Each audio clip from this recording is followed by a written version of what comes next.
ఓం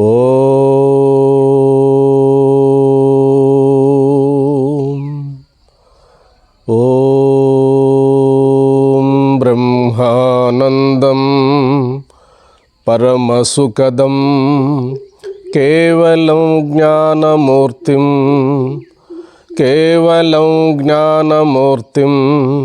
ద్వంద్వాతీతం గగన సదృశ్యం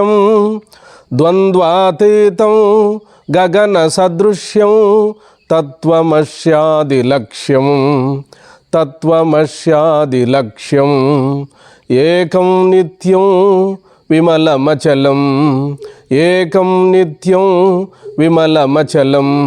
సర్వధీ సాక్షిభూతం భావాతీతం త్రిగుణరహితం సద్గురుం తం నమామి.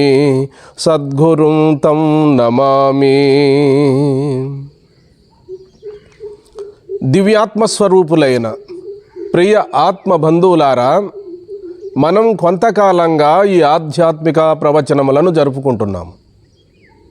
ఇందులో భాగంగా ఈరోజు మన ప్రస్తావన ఏమనగా, ముందు ప్రవచనములలో ఆశ్రమ అడ్రస్సు మరి ఆశ్రమము యొక్క విశేషాలను గురించి మనం ప్రస్తావన చేసుకున్నాం. ఈ రెండో భాగంలో కూడా కొంత ఆశ్రమ విధానాన్ని మరి మా యొక్క విధి విధానాన్ని మీ ముందు ఉంచాలనే అభిప్రాయంతో అనుకుంటున్నాను.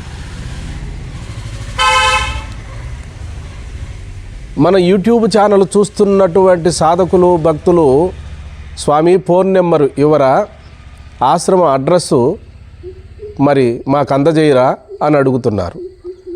మీరు అడుగుతున్నది సబవే, తప్పేం కాదు.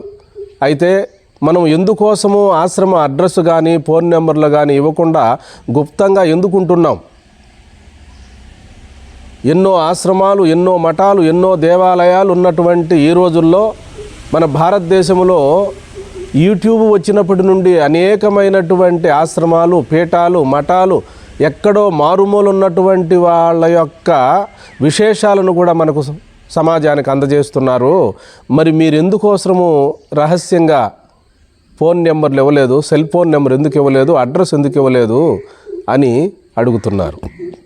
మేము ఇవ్వకపోయినప్పటికీ కూడా అధికారికంగా ఉన్నటువంటి, సాధన సంపత్తి ఉన్నటువంటి, వైరాగ్యం ఉన్నటువంటి, ఏకాగ్రత ఉన్నటువంటి కొంతమంది సాధకులు వస్తూనే ఉన్నారు ఆశ్రమానికి. మేము అడ్రస్ ఇవ్వకపోయినప్పటికీ, ఫోన్ నెంబర్ ఇవ్వకపోయినప్పటికీ ఎక్కడో వాళ్ళ రిలేషను, బంధువులతోనో కలుసుకొని తప్పకుండా కొంతమంది ఆశ్రమానికి వస్తున్నారు, సద్బోధ శ్రవణం చేస్తున్నారు. మనం ఎందుకోసము ఆశ్రమ అడ్రస్సు, ఫోన్ నెంబర్ ఇవ్వలేదు అంటే, ఎక్కువ జనాలు వచ్చితే బోధ తగ్గుతుంది. పెద్ద పెద్ద ఆశ్రమాల్లో, పెద్ద పెద్ద మఠాల్లో, పెద్ద పెద్ద ధ్యాన కేంద్రాల్లో ఎక్కువ జనాలు వస్తారు, కానీ అక్కడ ప్రశాంతత ఉండదు. ముందుగా మేము ప్రశాంతతను కోరుకుంటున్నాము. మాకు ఎక్కువ జనాలు రావాలని కానీ, ఎక్కువగా పేరు ప్రతిష్టలు కావాలని కానీ, మా కీర్తి ప్రతిష్టలు అనేక మరి దేశ విదేశాలలో మరి ప్రచారం జరగాలని మేము ఎప్పుడూ అనుకోవడం లేదు. ఎందుకు అంటే, ఎంత జనం ఎక్కువ అవుతారో అన్ని సమస్యలు కూడా మనకు ఎదురవుతాయి. కాబట్టి అందరికీ ఒకే సాధన ఉపయోగపడదు, ఒకే బోధ ఉపయోగపడదు. బుద్ధి కర్మానుసారిని. కొందరు యోగం చేసి ఆత్మదర్శనం పొందాలనుకుంటారు, కొందరు ధ్యానం చేసి పరబ్రహ్మ సాక్షాత్కారాన్ని పొందాలనుకుంటారు. రకరకాలుగా సాధకులు ఉంటారు. వాళ్ళందరినీ మనం ఎక్కువగా ఆహ్వానించాము అంటే తప్పకుండా మనము బాధ్యతలకు లోనవుతాం. కాబట్టి సరైన బోధన మనం అందించలేము, అందరికీ ఏకకాలంలో మనం చెప్పలేము. సాధన సంపత్తి ఉన్నటువంటి కొంతమంది, అధికారం ఉన్నటువంటి వాళ్ళు, వైరాగ్యం ఉన్నటువంటి వాళ్ళు కొందరు వస్తూనే ఉన్నారు ఆశ్రమానికి. రాలేదని మీరు అనుకోవద్దు. వారు ఎవరి ద్వారానో ఒకటి ద్వారా ఫోన్ నెంబర్ను సంపాదించి, మేము ఉండే అడ్రస్ను కూడా సంపాదించి వస్తున్నారు. వచ్చిన తర్వాత, స్వామీజీ అన్ని ఆశ్రమాల్లో మంచి గదులు ఉన్నాయి, మంచి ఏర్పాట్లు ఉన్నాయి, మన ఆశ్రమంలో ఎందుకు లేవు అని చెప్పి కొంతమంది బాధపడుతూ ఉన్నారు. వారు ఫస్ట్ రావాలనుకుంటారు, ఇక్కడికి వచ్చిన తర్వాత మరి ఏ వసతులు ఉండవు. సరైన వసతులు లేనప్పుడు కొంతమంది జాబ్ చేస్తూ ఉంటారు, కొంతమంది వ్యవసాయం చేసేవాళ్ళు తక్కువగా వస్తున్నారు. వారు కాసేపు గురువుల దగ్గరకు వెళ్ళి మనశ్శాంతిని పొందాలనేటువంటి అభిప్రాయంతో వస్తున్నారు. కాబట్టి మీరు రావడం తప్పేం లేదు, కానీ మరి అందరికీ ఇంత వైరాగ్యము, ఏకాగ్రత, పట్టుదల ఉండదు కనుక మనం ఎక్కువ జనానికి ఫోన్ నెంబరు, అడ్రస్ ఇచ్చేస్తే ఎక్కువగా వస్తారు. ఎక్కువ జనాలు కలిసిన చోట బోధ అధికంగా జరగదు, సమస్యలు కూడా పెరుగుతాయి. అందరికీ ఒకే విధంగా మనం న్యాయాన్ని చేకూర్చలేము. అందుకనే మనము మరి కొంతమంది ఏకాగ్రత కలిగిన వాళ్ళు, శ్రద్ధ కలిగినటువంటి వారు, ఉత్తమ శిష్యులుగా ఉండేటువంటి వారు, మా మీద గౌరవం ఉండేటువంటి వాళ్ళు వచ్చి ఇక్కడ ఏ ఆహారం పెడితే ఆహారం తీసుకుంటున్నారు, ప్రశాంతంగా వెళుతున్నారు. వారెవరికి ఇంకొకరికి చెప్పడం లేదు. కొంతమంది శిష్యులు ప్రశాంతంగానే స్వామి ఆశ్రమం అంటే ఇలాగే ఉండాలి, ఏకాంతంగా ఉండాలి, మరి కొంత రహస్యంగా కూడా ఉంటే మంచిదని కూడా అంటున్నారు. అయినప్పటికీ కూడా మనము మరి ఈ ఆశ్రమాన్ని ఇంత మారుమూల మనం ఎందుకు స్థాపించామంటే, ముందు నేను తరించాలనే ఉద్దేశ్యంతో స్వయం తీర్త్వా పరాం స్థారయతి, తాను తరించి సమాజాన్ని తరింపచేయమని కదా మనకు ఉపనిషత్ ఋషులు చెప్పినది. కాబట్టి మరి ఇక్కడికి వచ్చిన తర్వాత వారు ఏదో ఊహించుకొని ఉంటారు, పలు రకాలుగా స్వామీజీ ఇలా ఉంటారు, ఆయన ఎప్పుడు గదిలోనే ఉంటారు, బయట రారు, మరి మనం ఎప్పుడు దర్శనం చేసుకోవాలనో ఏమిటో అని అనేకమైనటువంటి ఊహాపోహలకు లోనై ఉంటారు. వేదాంతం ఎప్పుడు నిరాడంబరంగానే ఉంటుంది, వేదాంతం ఎప్పుడు సహజంగానే ఉంటుంది.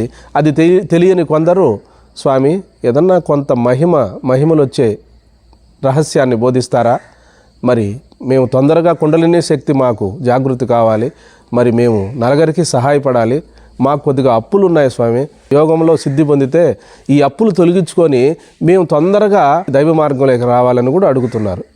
ఎన్నో సమస్యలతో ఎదుర్కొంటున్నాను నేను, మీరు తప్పుగా భావించక.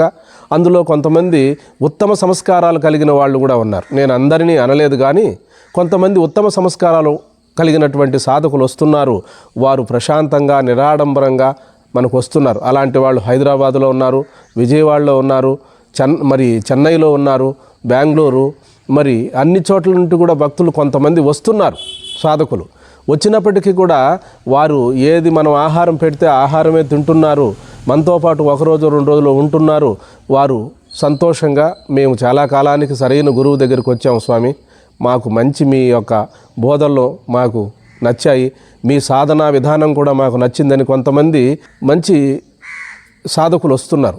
అయితే కొంతమంది ఎంప్లాయీస్ కూడా వస్తున్నారు, కానీ కొంతమంది తొందరగా వెళుతున్నారు, ఒకరోజు కూడా మరి ఉండలేకపోతున్నారు. వారికి బాధ్యతలు ఎక్కువ ఉండడం వల్ల వారి సమస్యలు కొంత ఇబ్బందులు పడుతున్నారు.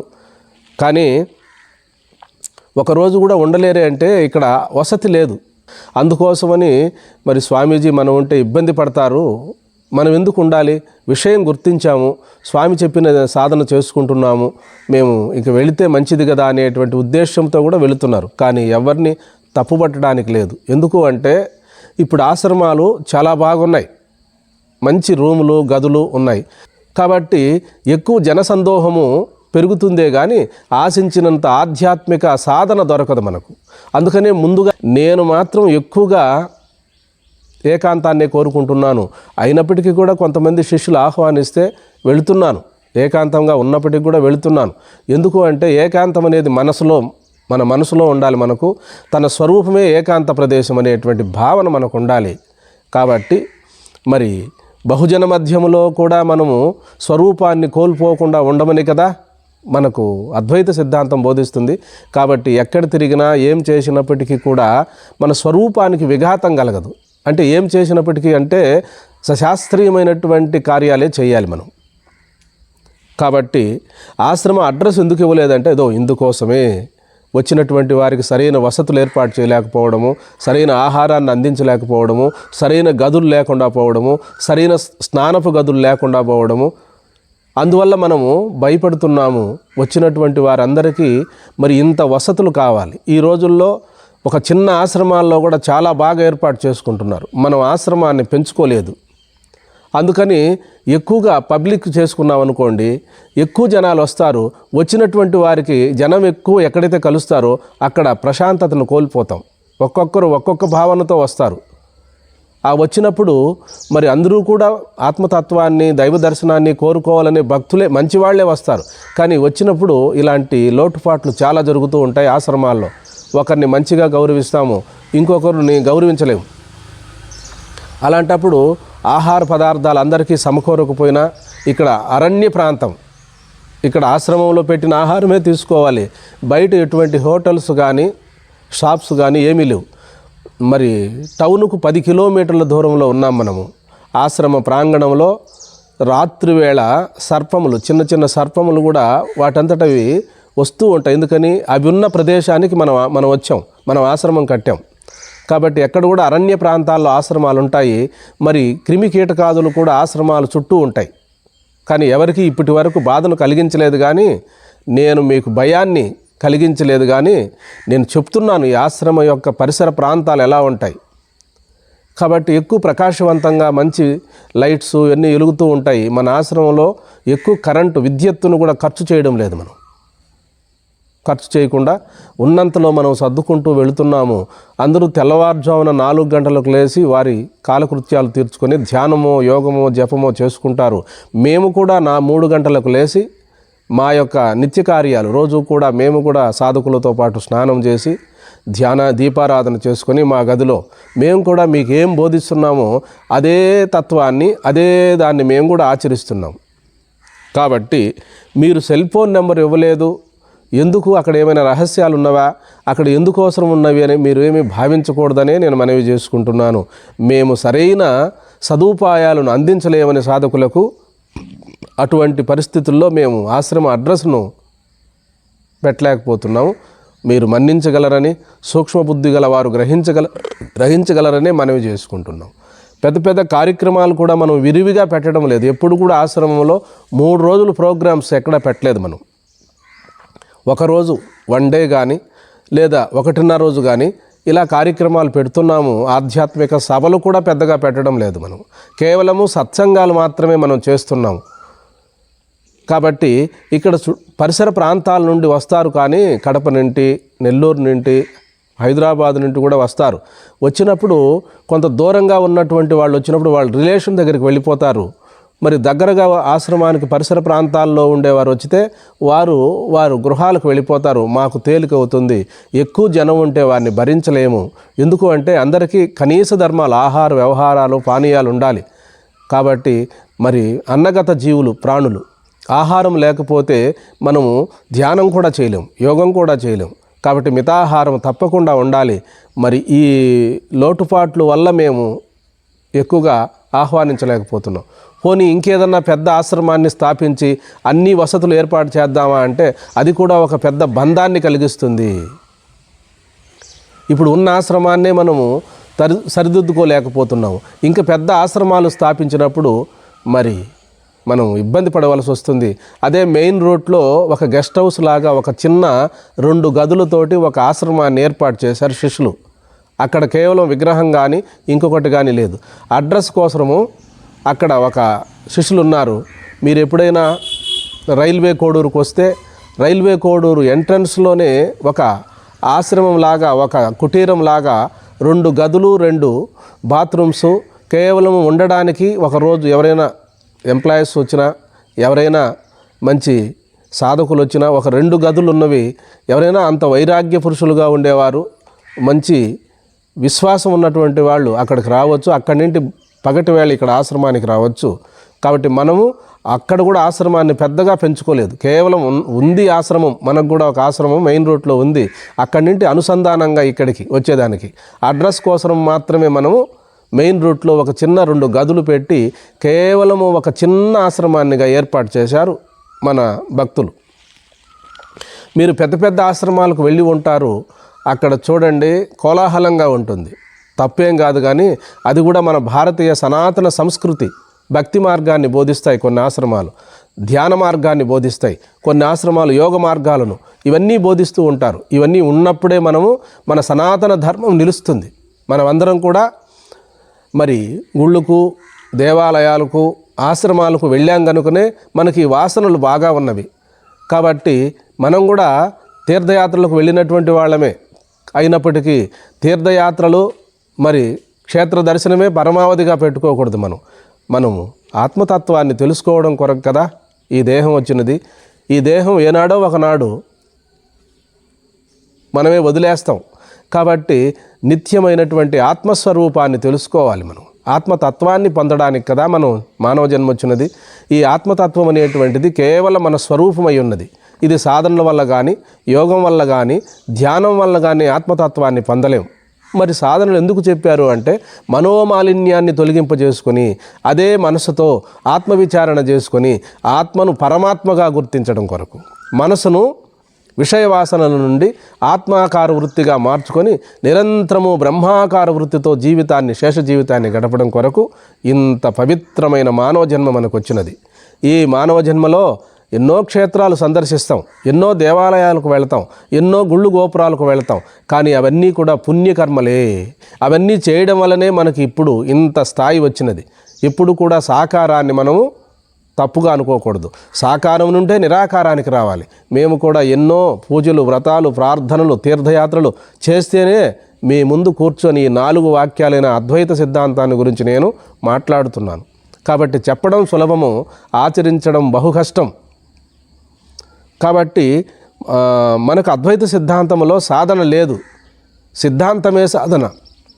సిద్ధాంతము చక్కగా మనం గురువుల ద్వారా తెలుసుకొని శ్రవణ మనన నిధిధ్యాసన చేసుకోగలిగితే ఏకకాలంలో మన స్వరూపము మనకు అనుభవానికి వస్తుంది. కాబట్టి సోహం మంత్రాన్ని ధ్యానం చేసినప్పటికి కూడా మనకు మరి ఆత్మానుభవం కలుగుతుంది. పూర్వము మన మహనీయులంతా కూడా మరి ధ్యానం చేశారు, యోగం చేశారు, జపం ఆచరించారు, తీర్థయాత్రలకు వెళ్ళారు, సమారాధనలు చేయించారు, ఎన్నో పుణ్యకర్మలు ఆచరింపజేశారు, వాళ్ళు ఆచరించారు. అలా పుణ్యకర్మలన్నీ ఆచరించినప్పుడే, నిష్కామ భావనతో సత్కర్మలు ఆచరించినప్పుడే మనోపరిపక్వత కలుగుతుంది. ఎవరికైతే మనోపరిపక్వత కలుగుతుందో వారికి సద్గురువు దర్శనం కలుగుతుంది. అటువంటి పుణ్యాత్ములే నిజంగా బ్రహ్మానుభవాన్ని పొందడానికి, అద్వైత సిద్ధాంతాన్ని శ్రవణం చేయడానికి అర్హత పొందిన వారు ఎవరు అంటే మరి ఉపాసనా బలం, ఉపాసనలు సక్రమంగా ఆచరించినటువంటి వారు, పరమాచార్యులు వారు. కాంచీపురం చంద్రశేఖరేంద్ర సరస్వతి మహాస్వాముల వారు అద్వైత సిద్ధాంతాన్ని శ్రవణం చేయడానికి ఎవరు అర్హతను పొందినవారు అంటే ఎక్కువ ఉపాసన చేసిన వారు, సత్కర్మలను ఆచరించిన వారు, పుణ్యకర్మలను ఆచరించిన వారికే ఈ అద్వైత సిద్ధాంతము సుస్థిరంగా బుద్ధిలో నిలబడుతుంది. లేదు అంటే మనకు ఉపనిషత్తులు, మరి బ్రహ్మసూత్రాలు, భగవద్గీత ఇవి వినడానికి మరి మనము చదవడానికి చాలా సులువుగా అనిపిస్తుంది. కానీ అనుభవం రావాలి మనకు. అంత తేలిగ్గా అహం బ్రహ్మాస్మి, తత్వమసి, అయమాత్మ బ్రహ్మ, ప్రజ్ఞానం బ్రహ్మ అని పదాలు మనం పలకొచ్చు, మరి శ్రవణం కూడా చేయవచ్చు. అయినప్పటికీ కూడా మనకు ఆ స్థాయికి మనస్సు, బుద్ధి, చిత్తము ఎదగాలి. మనో పరిపక్వత లేకుండా 1000 మార్లు నేను ప్రజ్ఞానం బ్రహ్మ, అహం బ్రహ్మాస్మి, తత్వమసి, అయమాత్మ బ్రహ్మ అని అనుకున్నా కూడా మరి పుణ్యమే. కానీ మన నోట ఉచ్చరించడం కూడా మహాభాగ్యమే. కానీ వాక్యములు, మహావాక్యముల యొక్క అంతరార్థం మాత్రం బోధపడుంటే మరి సాధువుల్లోనూ సాధకుల్లోనూ ఇంత వైషమ్యం ఎందుకు ఏర్పడుతుంది? ఒక తడ వినే ఉండరా వాళ్ళు జీవితంలో? ఎన్నో చోట్ల ఉపన్యాసాలకు వెళతారు, మరి ఎన్నో చోట్ల ధ్యాన కేంద్రాలకు వెళతారు, ఎన్నో చోట్ల యోగాభ్యాసానికి వెళ్ళి సాధనలు చేస్తారు, శిక్షణ పొందుతున్నారు. పొందినప్పటికీ అంత సులభం అయ్యేటట్టయితే ఒక సాధకుడికి ఉన్న మనసు ఇంకొక సాధకుడికి ఉన్నదు. నేను చేసేది కరెక్ట్ అనుకుంటాడు, నువ్వు చేసేది తప్పు అంటాడు, నువ్వే కరెక్ట్, నేను కరెక్ట్ కాదంటాడు. ఇట్లా రకరకాల వైచిత్రంతో సాధకులు మాట్లాడుతూ ఉంటారు. ఇలా మాట్లాడడంలోనే వారికి మనోపరిపక్వత లేదని తెలుస్తుంది. కాబట్టి ఏ సాధన చేయనప్పటికీ సంస్కారవంతులు, పుణ్యాత్ములు, పుణ్యపురుషులుగా ఉండేటువంటి వారు ఎవరిని బాధ పెట్టరు, తాము బాధపడరు. అంతా భగవంతుడి మీదనే శరణాగతి పొందుతారు వాళ్ళు. కాబట్టి మన ఆశ్రమంలో తగినంత వసతులు లేవు గనుక, రాత్రివేళ మరి అడవి ప్రాంతం కనుక కొత్తగా సాధకులుగా ఉండేవాళ్ళకు కొంత భయానికంగా ఉంటుంది. మేము ఉంటాము, కానీ కొందరు రాత్రి అంతా మేలుకుంటారు, నిద్రపోరు. మీరు ఇక్కడ ఉన్నారు, ఇక్కడ ఏమైనా ఎలుకబంట్లు, పులులు రావా అని అడుగుతారు మమ్మల్ని. ఈ సమస్య అంతా ఎందుకు, మాకు నిద్ర లేదు, వాళ్ళకు నిద్ర లేదు. అందుకని వైరాగ్య పురుషులుగా ఉండేటువంటి వాళ్ళు వస్తే వాళ్ళు ధైర్య సాహసాలతో ఉంటారు. అటువంటి వాళ్ళు కూడా ఆశ్రమానికి వస్తున్నారు. అప్పుడు మేమేది తింటే వాళ్ళు అదే తింటున్నారు, ఏ ప్రసాదం పెడితే ఆ ప్రసాదం తీసుకుంటున్నారు, ప్రశాంతంగా ఉంటున్నారు. పాపం కొత్తగా వచ్చేటువంటి సాధకులుగా ఉండేవాళ్ళు ఉండలేకపోతున్నారు, మమ్మల్నో బాధ పెడుతున్నారు, వాళ్ళు బాధపడుతున్నారు. స్వామి, టౌన్కు దగ్గరగా కట్టుంటే బాగుండు కదా ఆశ్రమం, ఇంత అరణ్యములు ఎందుకు కట్టారని అడుగుతున్నారు మమ్మల్ని. వాళ్ళు భగవంతుడు చేయించాడు. మరి కొంతమంది గురువులు ఏం చేస్తారంటే ఒక క్షేత్రానికి అనుసంధానంగా ఆశ్రమాలు నిర్మిస్తారు. అట్లా దేవాలయానికి వెళ్తారు, ఆశ్రమం దగ్గరకు వస్తారు. అలాగే కొన్ని ఆశ్రమాలన్నీ కూడా పుణ్యక్షేత్రాలకు అనుసంధానంగా కడుతున్నారు. ఇప్పుడు శ్రీకాళహస్తి మన గురుదేవులు విద్యాప్రకాశానంద స్వాములు వారు ఆనాటి కాలంలోనే శ్రీకాళహస్తికి అనుకూలంగా ఆశ్రమాన్ని స్థాపించారు. అలాగే ఏర్పేడుకు దగ్గరగా మరి వ్యాసాశ్రమాన్ని స్థాపించారు. మనం ఏకాంతాన్ని ఎంచుకున్నాము, ఎటు మధ్యంలో ఉన్నది మన ఆశ్రమం. కాబట్టి మీకు అన్నీ కూడా నేను యథార్థంగా మీతో పంచుకుంటున్నాను. తక్కువ చెప్పుకోలేదు, ఎక్కువ చెప్పుకోలేదు. అందుకని మీరెవరూ తప్పుగా భావించక మీరున్న చోటనే మీరుంటూ మేమేం చెప్తున్నామో ఆ వాక్యాలను తూచా తప్పకుండా మీరు ఆచరించినట్లయితే మీకు తప్పకుండా ఈ జన్మలోనే దైవ సాక్షాత్కారము, భగవద్ అనుగ్రహం కలిగి తీరుతుంది. కాబట్టి మీరు హైదరాబాదులో ఉన్నటువంటి వారైతే సుందర చైతన్యానంద స్వామి ఆశ్రమానికి వెళ్ళండి. ఆ దగ్గర కొన్ని ఆశ్రమాలు ఉన్నాయి. వ్యాసాశ్రమం వారిది కూడా, మలయాళ స్వాములు వారిది హనుమాన్ జంక్షన్లో ఒకటి ఉంది. అలాగే చాలా ఆశ్రమాలు ఉన్నాయి. తత్వవిధానంద సరస్వతి స్వాములు వారి ఆశ్రమం కూడా ఉంది.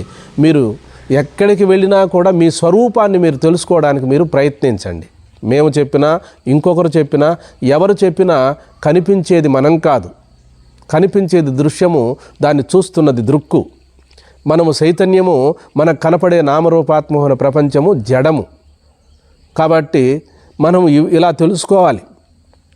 సాధనలు కూడా సరైన గురువుల ద్వారా మనం తెలుసుకొని, మరి ఒకే శాస్త్రము ఒకే గురువు దగ్గరనే ఎక్కువగా మనం వినాలి, శ్రవణం చేయాలి కూడా. పలు రకాలైనటువంటి గురువులను కలిసినప్పుడు మంచిదే, వారిని దర్శించడం వల్ల మనకు పుణ్యం వస్తుంది. సాధూనాం దర్శనం పుణ్యం, స్పర్శనం పాపనాశనం, సంభాషణం కోటి తీర్థఫలం, వందనం మోక్షదాయకం. మంచిదే అలా సాధు మహాత్ములను దర్శించడము మంచిదే. మరి పలు రకములైన సాధువులను సద్గురువులను కలవడం వల్ల ఎవరు చెప్పే సాధన మనం గట్టిగా పట్టుకోలేం. అందుకని ఎవరినైనా మీకు సమీపంలో మీకు సమీపంలో ఉన్న ఆశ్రమాలకు వెళ్ళండి. ఆ గురువు దగ్గరికి వస్తూ పోయేటట్టుగా మీరు ఏర్పాటు చేసుకోవాలి. ఎక్కడో దూరంగా ఏర్పాటు చేసుకున్నారనుకో, మీకు వచ్చే సందేహాలు గురువు దగ్గరకు వెళ్ళి సందేహ నివృత్తి చేసుకోవాలంటే ఆశ్రమమేమో చాలా దూరంగా ఉంది, మనం వెళ్ళలేం. కాబట్టి మీరు ముందే ఆలోచించండి.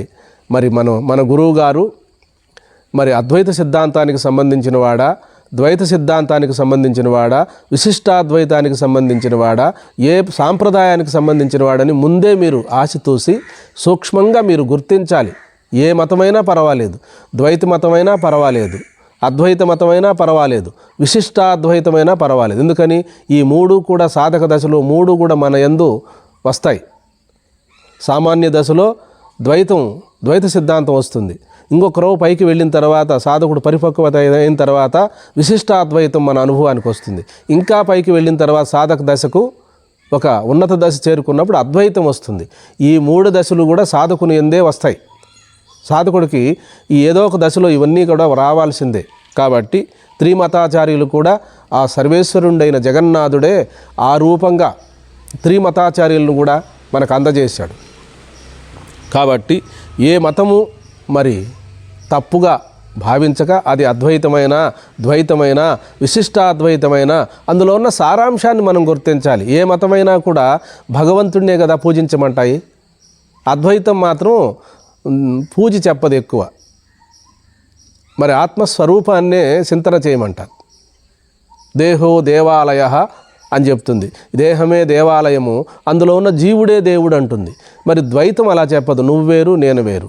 విశిష్టాద్వైతం కూడా జీవుడు మాలిన్యంతో ఉన్నాడు, ఆ మాలిన్యం తొలగించుకుంటే పరమాత్మతో విష్ణుమూర్తితో ఏకమవుతాడు, అదే ముక్తి అంటారు. ఇది కొంచెం దగ్గరకు వస్తుంది, అద్వైత సిద్ధాంతానికి విశిష్టాద్వైతం దగ్గరకు వస్తుంది. కాబట్టి ఏకైకమైనటువంటి సిద్ధాంతం ఏమిటంటే అద్వైత సిద్ధాంతమే. జగద్గురు శంకరాచార్యులు వారు మనకు అందజేసినటువంటి అద్వైత సిద్ధాంతమే పరమశ్రేష్టము. అది రెండోది లేదు, ఉన్నది ఒకటే. అదే ఇన్ని రూపాలుగా తోస్తూ ఉంది. కాబట్టి ఇంత మానవులలో, క్రిమి కీటకాదులలో, సమస్త జీవులలో కూడా ప్రకాశిస్తున్నటువంటి ఆ చైతన్యమే, అది ఒక్కటే సత్యము. కాబట్టి మనం బాగా గమనించి మరి ఆలోచించి ఒక గురువుని ఎన్నుకోవాలి. గురువుని ఎన్నుకోవడంలోనే ఉంది మన యొక్క గొప్పతనం. కాబట్టి నేను ఈ ప్రవచనములో ఆశ్రమానికి వచ్చేటువంటి భక్తులలో మరి ఏదైనా బాధను కలిగించుంటే నన్ను మన్నించగలరని, మీరు రాకూడదని నా ఉద్దేశం కాదు. మరి మాకంటే కూడా ఎంతో ఉన్నతమైనటువంటి భావాలు కలిగి అన్ని వసతులు కలిగినటువంటి ఎన్నో ఆశ్రమాలు, సద్గురువులు ఉన్నారు. మరి అక్కడ వారి దగ్గరకు వెళ్ళి మీరు సత్యాన్ని గుర్తించగలరనే నేను మనవి చేసుకుంటున్నాను. అద్వైత సిద్ధాంతాన్ని బోధించేటువంటి ఆశ్రమాలు చాలా ఉన్నాయి మన భారతదేశంలో. మీరు హైదరాబాద్కు సంబంధించిన వాళ్ళైతే సుందర చైతన్యానంద స్వామి ఆశ్రమానికి వెళ్ళండి.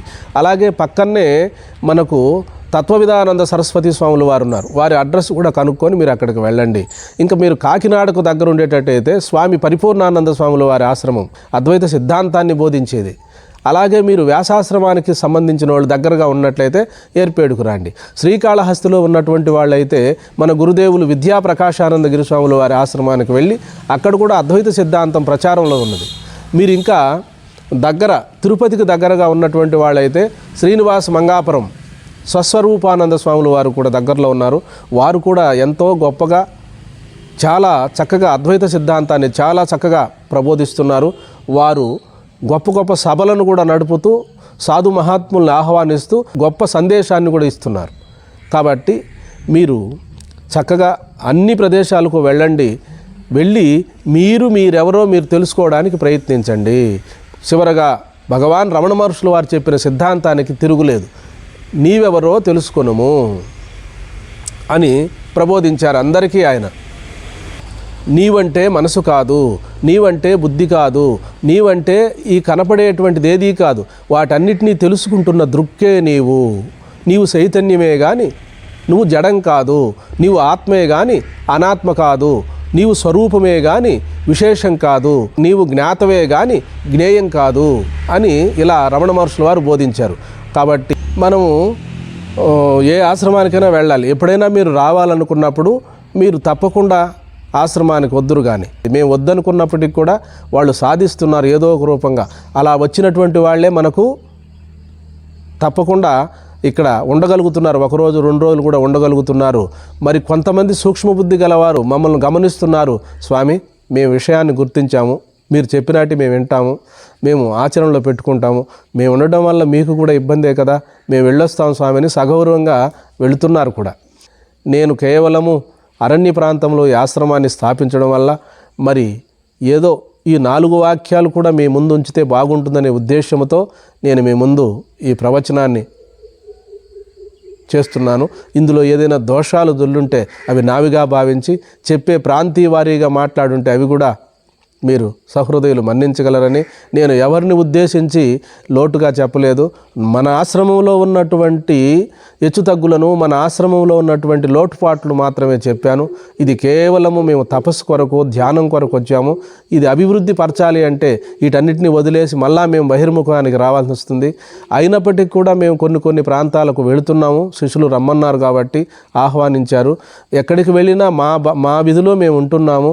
1 రోజు 2 రోజుల కంటే ఎక్కువ ఎక్కడా ఉండడం లేదు. మరి ఎక్కువ ప్రాంతాలకు వెళ్ళడం లేదు. మరి వెళ్ళినప్పటికీ కూడా 1-2 రోజుల లోపలనే తిరుక్కొని వస్తున్నాం. ఎందుకు అంటే అక్కడ పెద్ద టౌన్లో, సిటీల్లో మనశ్శాంతి ఉండదు. అందుకనే మరి ఉద్యోగవంతులు కూడా మనశ్శాంతి లేకనే గురువుల దగ్గరకు వెళతారు. తప్పేం కాదు. అక్కడికి వెళ్ళి 1 రోజు 2 రోజులు మనశ్శాంతిగా వాళ్ళు ఉండాలని అనుకుంటారు. అందరూ కూడా మంచివారే. కాబట్టి ఇంత దూరం వస్తున్నారంటే అర్హత పొందిన వారే. కాబట్టి సాధకులే వాళ్ళు.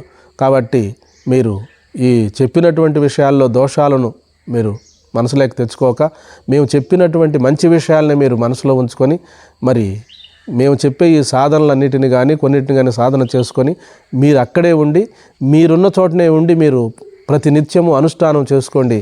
మీ జన్మ చరితార్థం అవుతుంది. హరి ఓం.